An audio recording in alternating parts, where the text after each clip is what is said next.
So it's winter time, and that means I'm finally catching up on all the boat-related projects that I just was too busy paddling for all summer. So specifically what we're going to do today is work on a project that I've wanted to do forever. We're out here at the Zet rack because it is high time I mess with a seat lowering project. Yes, the Zet seats are all a little high. Something I kind of forgot to mention when I did the outfitting overview. Always something. But that is something which probably is going to be remedied in the near future, and I'm going to just start remedying myself right now because you can do it with a steak knife. So my buddy tried this first at my suggestion over the summer, and now I'm going to start doing them for myself. This is something which, especially if you own the Chili, man, it would help a ton. But, you know, all of these boats, being a little lower down, it's going to take a little bit of the slalomy edge off of them and make them a lot more kind of user-friendly. A little less aggressive, a little more user-friendly. So I've been paddling them for years as is. I love all these boats anyway, but that sounds really good to me. So we're going to give it a go. So for starters, I ripped this seat out so we could actually see what we're doing and work this through in a way where people understand what's going on. Essentially what we're going to do is look at this piece of the seat here. See how there is a substantial amount of meat between the bottom right now and the bottom there. What we're basically going to do is shave this face right here all the way around. We're going to take a 1/4 inch away all the way around and minimize this gap. This is the limiting factor in the seat. So the most that we could take would be where we're getting, quite close to this edge right there. So for starters, let's look at how this seat is made. You have a roto-molded frame, and then this expansion foam seat. This is all held together on the bottom with a sheet of either glued or self-adhesive mini cell foam.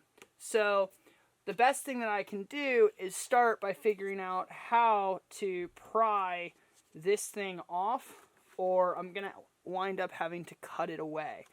If I do cut it away, I want to at least keep the part that's under this triangle here. You'll notice they've added patch pieces under the rest of it. This is taking a lot of the hit when you boof onto a rock or something like that. Anytime that you have one of these skeleton frames for a seat in a boat, you always want to have foam underneath. So I'm going to grab a putty knife and basically just start prying at it.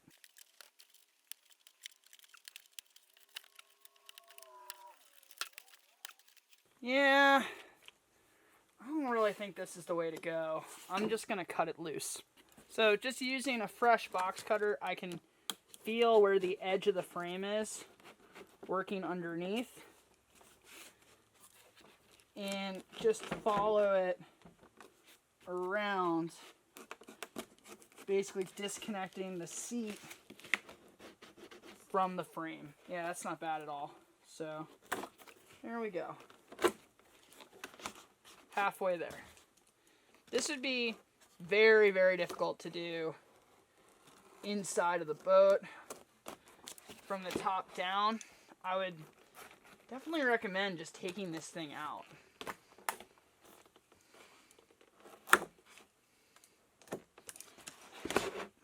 There we go. So with that, we now have a much better sense of how this seat system works, right? 2 pieces, it pushes in like that, and then they're using that glue to hold it all together. What we're going to do is start hacking away at this thing now. So you can see underneath how we have these really clean contoured edges here. All I'm going to do is basically scribe a line all the way around at the height of my choosing and then start cutting away. Remember when you're marking that we're marking from the top of the seat down, not from the top of that adhesive foam. So that wasn't so bad. We've now got cut lines all the way around to make sure that we know exactly where we're going. Now it's time to go steal a kitchen knife without Hannah noticing. Mwahaha. So I use kitchen knives just because they are thin, easily sharpened. So they tend to slice very nicely like that. I'm going to do the magic skip ahead, and we'll see how this looks when it's done. Man, if I had to do a significant number of these, a bandsaw would magically appear in the shop. Look at that. Kind of like filleting a fish. Okay. That should be the worst of it. Oh no, that's gonna suck.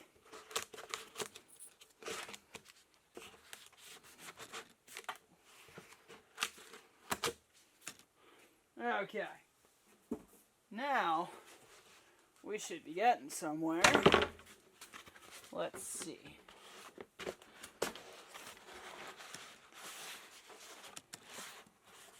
Put you on backwards?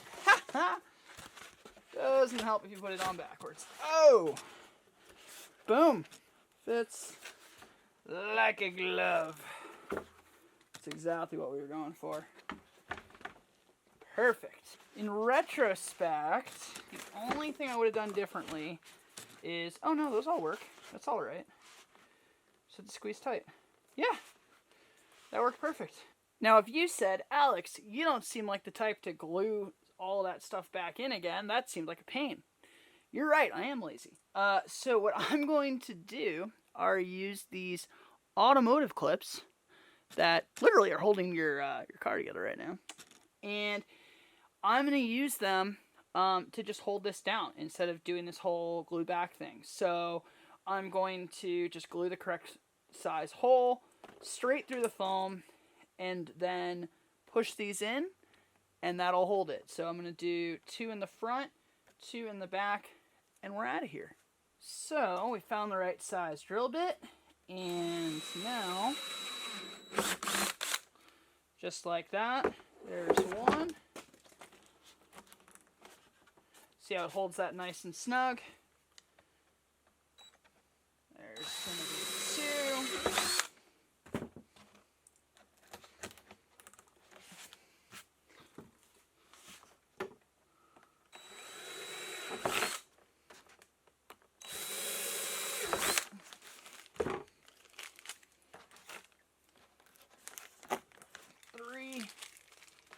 And 4, and that is my new custom lowered seat.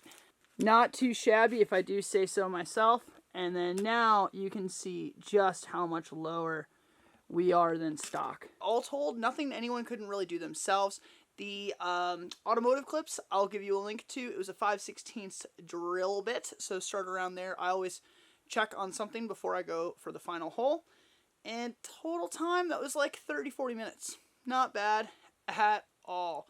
Well, negating disassembly. If you don't want to disassemble it, you can just like gorilla rip one of these things out with your bare hands. It's just not the best. So good luck.